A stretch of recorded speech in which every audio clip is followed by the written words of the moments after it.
eu sou o Noiserve e estou aqui na ESCS FM.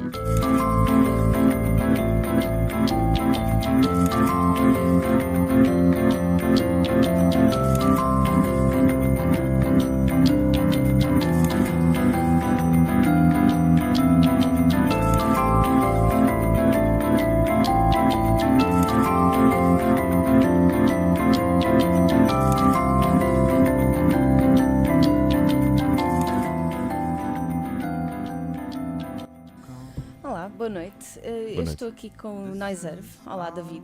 Olá. David Noiserve. Começa logo por aí. Tu, Noiserve como nome artístico, é diferente do David Santos? Eu acho que ao ser um projeto de uma só pessoa, acho que acaba por não haver uma grande diferença entre as duas coisas. Acaba por ser só uma forma de, musicalmente, dizer qual é que é o nome do projeto, mas em termos de, se calhar, até de emoções e tudo, acaba por ser tudo muito parecido. Portanto, é quase como se fosse a mesma coisa. E tu lançaste, ou melhor, vais lançar agora um novo álbum, não é? Sai dia 7 de outubro. Exatamente. E o que é que podemos esperar de diferente deste novo trabalho? Eu acho que de diferente poderá ser tipo, o facto de eu achar que é um bocadinho mais complexo e as músicas são mais trabalhadas e mais densas do que as músicas anteriores. Não acho que seja um disco de ruptura com os dois, com o EP e com o disco anterior, portanto acho que tem uma linha condutora comum a todos os discos. Portanto, não acho que seja uma grande diferença, mas acho acima de tudo isso, que as músicas são mais complexas e até o próprio nome do disco tenta um bocadinho traduzir isso, ou seja, eu acho que as músicas estão mais orquestradas, há músicas com 60, 70 pistas ao mesmo tempo a tocar em termos de melodias, percebes? Portanto, acho que acima de tudo a grande diferença é essa, acho que é a complexidade das músicas. E essa complexidade foi algo que tu quiseste alcançar ou aconteceu simplesmente? Assim, acabou por acontecer, mas porque eu queria que acontecesse, percebes? Ou seja, desde o princípio, quando comecei a pensar neste disco, senti que uma das coisas que eu queria que fosse diferente do anterior é que lá está, que todos os arranjos fossem muito mais pensados e muito mais ouvidos 2 semanas depois de o ter feito e ver se faz sentido, se não faz, e aconteceu muito pôr e tirar, apagar coisas que tinha feito porque já não gostava, percebes? Portanto, desde o início, ao saber que tinha se calhar bastante mais tempo para fazer este disco e acima de tudo não tinha um prazo definido para o lançar, ou seja, só faria sentido lançar quando eu sentisse que estava acabado, sabia e queria que ele fosse o mais complexo que eu conseguisse fazer, percebes? Portanto, era uma coisa pensada à partida, não sabia que o resultado ia ser exatamente assim, mas era pensado que fosse um disco mais complexo. Este teu novo trabalho, para além de ser mais complexo, tem uma surpresa quase, que eu achei deliciosa, que é um puzzle na capa. Como é que tiveste essa ideia?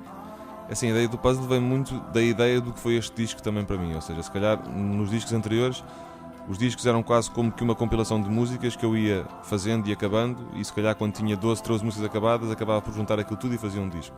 Neste disco foi o contrário, ou seja, quando eu decidi, acho que faz sentido fazer agora um disco novo, já tinha os rascunhos de tudo aquilo que seriam estas músicas, mas rascunhos esses que eram coisas, bocadinhos de 20, 30 segundos.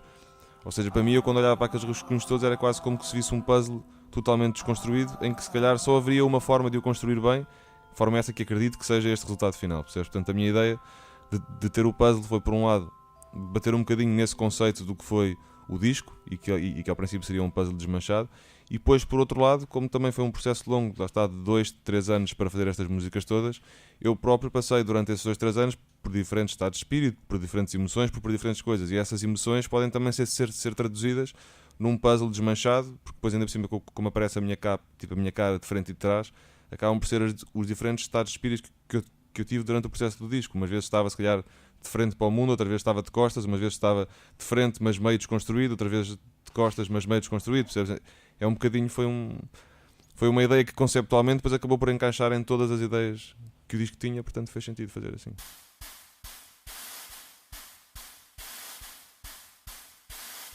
Tu trabalhas...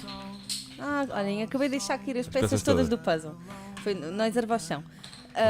Isto porque peguei no disco para me lembrar do nome da canção de que quero falar. Tu trabalhas normalmente sozinho neste projeto, sim, mas tens uma canção em que chamaste imensa gente. Sim. A 9ª faixa do álbum, que se chama I Was Trying to Sleep When Everyone Woke Up, que conta com a participação, e eu vou buscar agora a cábula, que é mesmo disco. Conta com a participação da Rita Red Shoes, da Luísa Sobral, do Afonso Cabral, Salvador Menezes, que estão contigo nos You Can Twin Charlie Brown, a Minta e o Walter Benjamin, certo? Exatamente, sim. como é que surgiu esta ideia de juntares tanta gente numa canção deste teu trabalho? A ideia de juntar nesta música em específico é por ser uma música que eu sentia que o tema da música era precisamente este, da importância das pessoas na nossa vida. Ou seja, é uma música que embora se calhar a letra não muito diretamente, mas quando a fiz era esse um bocado o objetivo que eu tinha, fala um bocadinho da importância das pessoas na nossa vida e da importância que é de não estarmos sempre sozinhos, ou que se calhar se de um dia para o outro o mundo acabasse e ficasse cá apenas uma pessoa, não ficava cá a fazer nada, porque é importante que existam os outros e acabamos por viver para os outros e com os outros também, não é?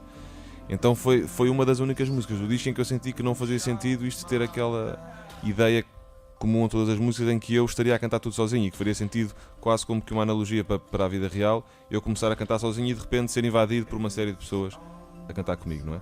Pronto, isso partiu a primeira ideia de pensar que gostava de ter pessoas a cantar nesta música. Depois, quando comecei a pensar que pessoas é que poderia ter, foi quase como que um bocadinho foi fazer um resumo das pessoas que tenho vindo a conhecer ao longo destes últimos anos, e tendo a noção que gostava de ter mais ou menos um coro ligeiramente equilibrado entre vozes femininas e vozes masculinas, quem é que eu podia convidar? E felizmente quando falei com essas pessoas todas me disseram que sim, portanto acabou por ser fácil fazer isso. Tens alguma música preferida deste álbum? É assim, eu acho que vou tendo músicas preferidas, não tenho uma que seja sempre a mesma preferida, mas fui alternando nestes últimos, se calhar, 2-3 meses em que o disco já estava praticamente terminado e eu só ouvia muitas vezes as músicas para definir o setlist, depois para ver se estava bem feita a masterização ou não. Fui acabando por ter uma música preferida, depois mudei e fui para outra, percebes? Neste momento, se calhar a que gosto mais de ouvir é a última. Mas já foi a 2, já foi a 3, já foram... Ou seja, acho que neste disco, e até tive esse problema ao princípio quando queria decidir qual é que poderiam ser o primeiro e o segundo single, porque todas elas eram especiais de tal forma que eu sentia que qualquer uma delas poderia ter poderia ser essa escolha, percebes? Portanto, não tenho assim aquelas músicas preferidas, nem aquela que não gosto tanto, percebes? E então, já agora, como é que foi escolher o primeiro single? O que é que pesou mais? É assim, houve um fator importante que foi a ideia de que eu queria lançar o single em maio, que era uma altura de verão, portanto à partida não faria muito sentido se calhar ser uma música muito pesada ou muito com uma melancolia muito forte, e como há 4 ou 5 no disco que têm isso, tive que pôr essas de parte, não é? Depois à partida também sabia que esta música com os convidados também não a quereria pôr logo ao princípio, porque isso podia induzir as pessoas um bocado em erro e o disco poder parecer que depois era um disco só de convidados e depois ao não ser isso podia ser meio desilusão, portanto esse também não podia ser à partida. E se calhar depois foi um bocadinho de exclusão de partes de todas as músicas que restavam, que seriam umas 2 ou 3, a que acabei por escolher seria aquela que melhor se enquadrava na perspectiva de que tinha que ser uma música de verão, tinha que ser uma música ligeiramente mais luminosa ou assim, percebes? Portanto, foi assim a escolha. E então a escolhida foi a Today is the same as yesterday, but yesterday is not today. Exatamente. Gostas de títulos compridos? Sim, eu acho que neste disco acabou por ser um vício fazer títulos compridos, ou seja, um bocadinho com a ideia de que... Foi de propósito. Sim, ou seja, porque é com a ideia de que as pessoas poderão estar já a ouvir a música antes de realmente a porem a tocar, percebes? Ou seja, porque os títulos acabam por ser quase como que um resumo daquilo que a música trata ou daquilo que eu estava a sentir quando fiz a música, portanto é quase como que um início de audição da música sem a estar a ouvir. Um resumo. Sim, exatamente. Ok. Tu tens outro projeto, não é? Os You Can Twin Charlie Brown e portanto, ora estás numa banda em que vocês são 6, ora estás sozinho. Sim. Notas uma grande diferença entre estes 2 trabalhos? Assim, eu acho que isso que tu disseste acaba por ser uma grande diferença, ou seja, tu quando estás, ou se fizeres uma analogia, por exemplo, para um trabalho de faculdade, fazes um trabalho sozinho ou fazes um trabalho em grupo é sempre diferente, não é? Portanto, eu acho que essa diferença é grande e depois acaba por se transcrever em todos os processos. No Noise Earth, sendo uma coisa sozinha, acaba por ser uma coisa muito mais obsessiva comigo mesmo, de uma busca por uma perfeição que eu às vezes não consigo, ou que quase nunca consegui atingir, mas que é sempre muito de põe-tira, de uma busca até de uma coisa meio doentia no bom que isso possa ter, percebes? Uma coisa em que fechas-te muito contigo próprio e parece quase que estás dentro de uma bola que nunca sais, não é? Num grupo de 6 pessoas é diferente, ou seja, tu dás as tuas ideias e todos damos as ideias, mas não há essa necessidade de tu teres que ser o único responsável, e isso acaba por tirar um bocadinho o peso das costas do resultado final, porque o resultado final tem que satisfazer a todos e cada um tem que fazer à sua maneira as suas cedências e não pode ser tudo como todos querem, não é? Portanto, isso acaba por ser a grande diferença, é que num tens a responsabilidade total do que aquilo é, e isso leva-te lá está, a ter esse processo mais ansioso ou mais doentio, como eu estava a dizer, na parte positiva, e o outro que dás as tuas ideias, mas como todos têm que estar satisfeitos, acaba por ser uma coisa mais leve em termos emocionais, se calhar. Já tocaste algumas das músicas novas em concertos? Toquei as duas, não, toquei 3 músicas já. Os 2 singles e a primeira do disco também. E sentes que funcionou bem? Sim, é assim, eu acho que com a perspectiva de estar eu a tocar tudo sozinho, estas músicas novas são todas bastante mais complexas. Portanto, eu acho que ao vivo, para quem está a ver, poderá ser... Qual é que é a palavra? Ou seja, acho que poderá ser melhor ver eu a tocar estas músicas novas, porque como são muito mais complexas, parece que muito rapidamente a música tem um espírito muito mais épico e muito mais intenso. Portanto, mas como toquei 2, 3 vezes cada uma delas ao vivo, ainda não consigo ter uma noção real do que é que as pessoas sentem ou não. Eu, enquanto pessoa que está a tocar, como a dificuldade é muito maior, quando corre bem o prazer também é maior, percebes? Mas não sei se isso depois irá ser diretamente ligado ou não às pessoas gostarem de as ver ou não. Por falar em concertos, vais fazer a apresentação do álbum dia 1 de outubro, certo? Dia Mundial da Música. Exatamente. No São Luís. Sim. E a entrada é gratuita. Exatamente. Porquê que a entrada é de graça? A entrada de graça precisamente por essa ideia de ser o Dia Mundial da Música, ou seja, na altura que estava a pensar numa sala onde fazer o concerto, como há 2 anos atrás toquei no São Luís e acabou por ser, muito pela beleza que a sala tem e por todos os aspectos da sala, acabou por ser um dos concertos em que mais confortável me sentia a tocar, percebes? Foi uma das primeiras salas que pensei, olha, era fixe fazer o concerto aqui. Então quando falei com eles sobre a ideia de poder fazer o concerto, automaticamente eles me apresentaram essa ideia de, olha pá, se calhar o que era giro era fazer um concerto de entrada livre e temos aqui uma vaga no Dia Mundial da Música, em que nós, por norma, oferecemos sempre um concerto à cidade de Lisboa, ou seja, ao oferecer o concerto é um concerto de entrada livre, e perguntaram-me se eu estaria numa de fazer isso ou não. Pá, eu acho que fazer um lançamento de um disco e poder ser entrada livre, ou seja, quase que não obrigas as pessoas podem ir só ver e se não gostarem, quase que não têm que sentir aquela ideia de pagámos e não gostamos, percebes? Portanto, achei que a entrada livre seria um conceito muito bom para o disco, então aceitei e pronto, e vai ser assim. E o que é que tens, ou se é que tens alguma coisa preparada de especial para esse concerto? Para além, lá está, da apresentação do disco. É assim, eu acho que a coisa mais especial é, lá está, eu tocar grande parte das músicas do disco e essas músicas têm essa complexidade maior que eu te estava a dizer. E portanto tenho tido um processo agora longo de ensaios para conseguir uma a uma perceber como é que as vou tocar ao vivo. E acho que chegar a um dia em que realmente vou mostrar isso às pessoas é assim a coisa mais especial, percebes? Portanto, não há fogo de artifício, não há assim coisas fora do normal, mas o tocar as músicas novas acho que é... E vais tocar a música, a tal em que tens muita gente, vais tocá-la sozinho? À partida vou tocar com os convidados também, mas como ainda não está a 100% confirmado, mas em princípio acho que sim. Portanto, será a única que não irei tocar sozinho. Essa. Ok. De 2005, quando começaste, até agora, o que é que sentes que a música te fez mudar mais? A música a mim? Sim. É assim, eu acho que acima de tudo passei de uma perspectiva em que estava a estudar e depois estava a trabalhar e a música era uma coisa que eu ia fazendo de vez em quando, para uma coisa totalmente diferente, em que consigo hoje em dia estar 100% na música, percebes? Eu acho que isso automaticamente, estando tu a fazer a 100% uma coisa que gostas, isso acaba por te mudar totalmente, mesmo que eu não te consiga dizer, olha, mudou aqui, aqui e ali, percebes? Mas sei lá, o acordar de manhã é o acordar em que tu pensas que vais fazer uma coisa que gostas, isso dá-te uma felicidade que eu não tinha em 2005 quando conciliava tudo ao mesmo tempo, percebes? Portanto, eu acho que em termos pessoais sou realmente mais feliz do que era na altura ou mais concretizado do que era na altura. E isso depois tem influência em todas as coisas que vai fazendo, portanto acho que ainda bem que isso aconteceu, é fixe. Sentes-te bem com o trabalho a evolução do trabalho que tens feito então? Sim, acho que sim. Eu acho que acima de tudo eu também, tipo em 2005, quando estavas a dizer, eu sabia tocar um bocadinho de guitarra, mas não sabia tocar mais nada, nem sabia o que é que eu poderia fazer em relação à música mais, não é? E acho que os discos todos têm sido um depois do outro uma descoberta de coisas que eu consigo fazer e sinto que tenho estado, enquanto músico, mais evoluído em todos eles. Portanto, sinto que hoje em dia, 8 anos depois, sou muito mais evoluído em termos técnicos e instrumentais e até em termos de conceito na minha cabeça do que é uma música que eu possa fazer do que tinha na altura. Portanto, acho que estou bastante mais crescido, entre aspas.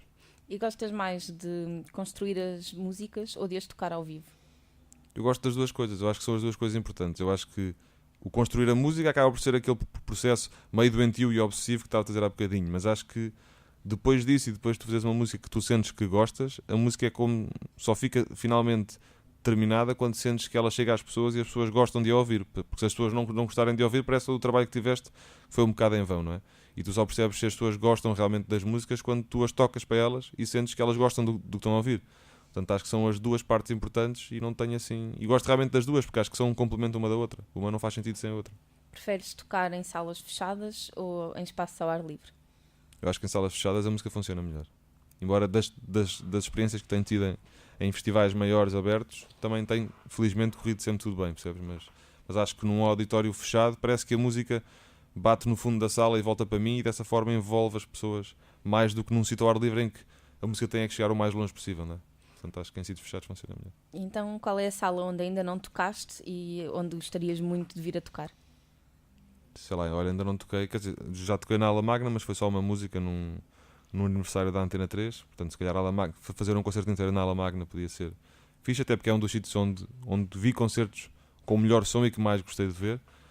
Depois, não sei, eu por norma gosto de tocar, acho que uma sala que às vezes até tu pensas que não é uma sala ideal, o concerto pode ser ideal ou não, percebes? Portanto, não tenho assim... Acho que se calhar a Ala Magna é o único sítio que não toquei. Também nunca toquei no Pavilhão Atlântico, mas aí também não tenho muita vontade de tocar, porque acho que o som não é assim muito fixe. Portanto, não há assim...